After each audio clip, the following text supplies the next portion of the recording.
Bismillahirrahmanirrahim. Assalamualaikum warahmatullahi wabarakatuh. Innal hamdalillah nahmaduhu wa nasta'inuhu wa nastaghfiruh wa na'udzu billahi min shururi anfusina wa min sayyiati a'malina. May yahdihillahu fala mudilla lahu wa may yudlil fala hadiya lahu. Asyhadu an la ilaha illallah wahdahu la syarika lahu wa asyhadu anna Muhammadan 'abduhu wa rasuluh. La nabiyya wa la rasulahu ba'da. Amma ba'd.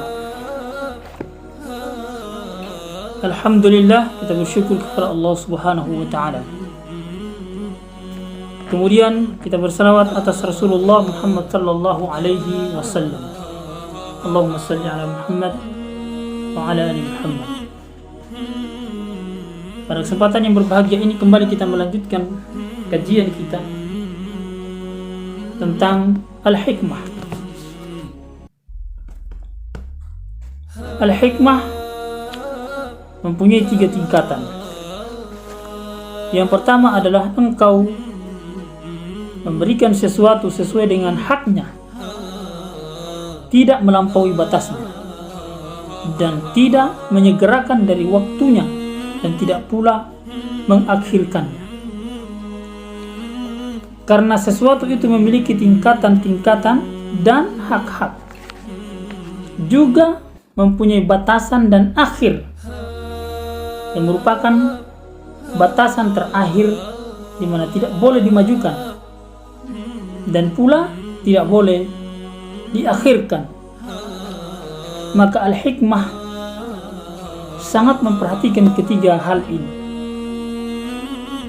Yaitu dengan memberikan tingkatan sesuai dengan haknya yang telah ditentukan Allah Subhanahu wa taala kepadanya melalui syariat dan takdirnya, tidak boleh dilampaui, diterjang batasannya sehingga menjadi orang-orang yang melampaui batas, lagi menyelisihi al-hikmah sendiri, dan tidak boleh diakhirkan dari batas akhirnya sehingga menyebabkan hilangnya atau sia-sianya sesuatu karena sudah lewat atau sudah tidak bisa lagi digunakan.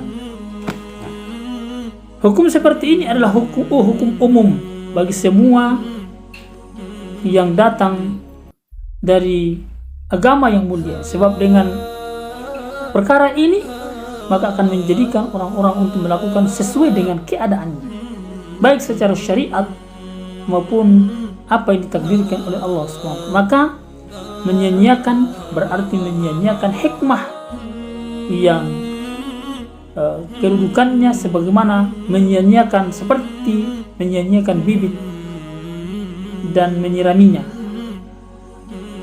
Melampaui hak dengan menyirami bibit tersebut melebihi kebutuhannya, maka akan menjadikan bibit itu rusak. Demikian juga hanya dengan mempercepat dalam memberikan haknya sebelum waktunya, sebagaimana memanen hasil tanaman sebelum waktunya, maka itu juga akan merusak tanaman itu, tidak akan memberi manfaat yang besar dalam kehidupan. Itu yang pertama, engkau memberikan sesuatu sesuai dengan haknya. Yang kedua, tingkatan al-hikmah yang kedua adalah mengetahui keadilan Allah Subhanahu wa taala yang terkandung dalam ancamannya dan kebaikan yang terkandung di dalam janjinya, serta keadilan atau keadilannya yang terkandung di dalam hukum-hukumnya maupun hukum-hukum kauniyahnya yang berlaku atas semua makhluk. Sesungguhnya tidak terkandung di dalamnya kezaliman dan penganiayaan sedikit pun. Allah Subhanahu wa taala berfirman dalam Al-Qur'an Al-Imran ayat 40.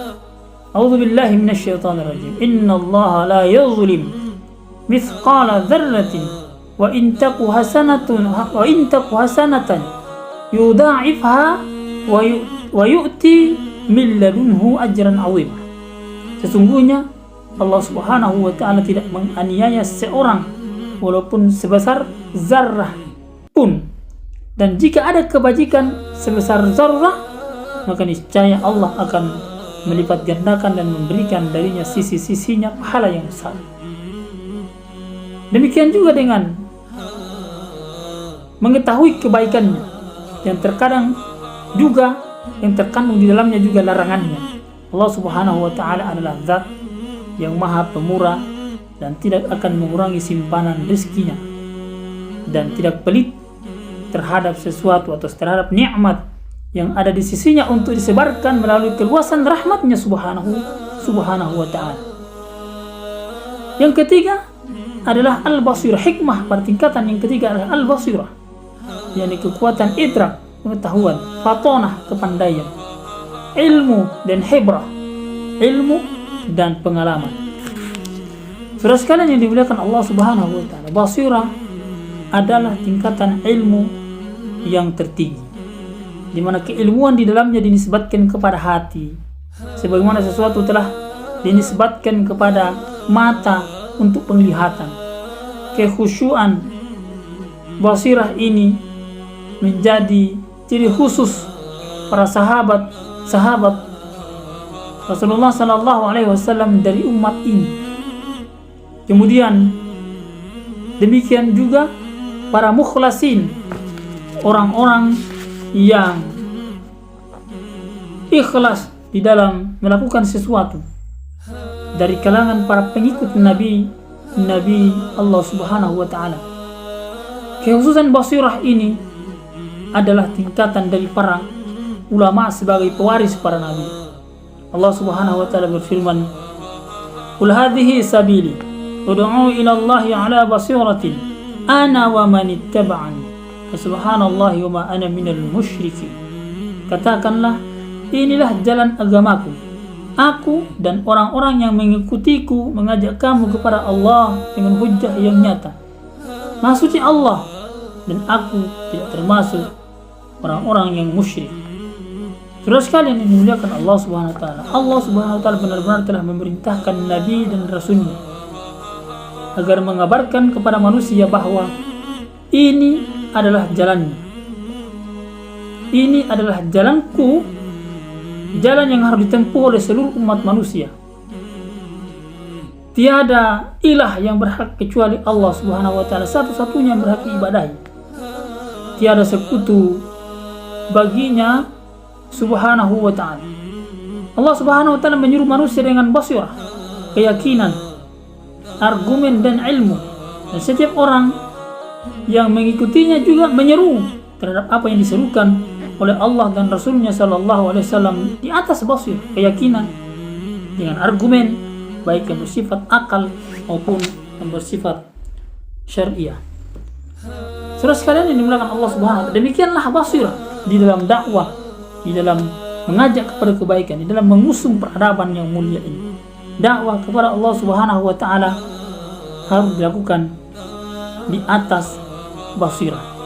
Maka hikmah ini adalah perkara yang penting yang harus menjadi pakaian dari setiap orang-orang yang mengajak kepada kebaikan, mengajak kepada jalan Allah Subhanahu wa Ta'ala, mengajak untuk berada di atas jalan yang lurus. Subhanakallahumma rabbana bihamdik, nasyhadu an la ilaha illa anta, nastaghfiruka wa natubu ilaik. Billahi taufiq wal hidayah. Wassalamualaikum warahmatullahi wabarakatuh.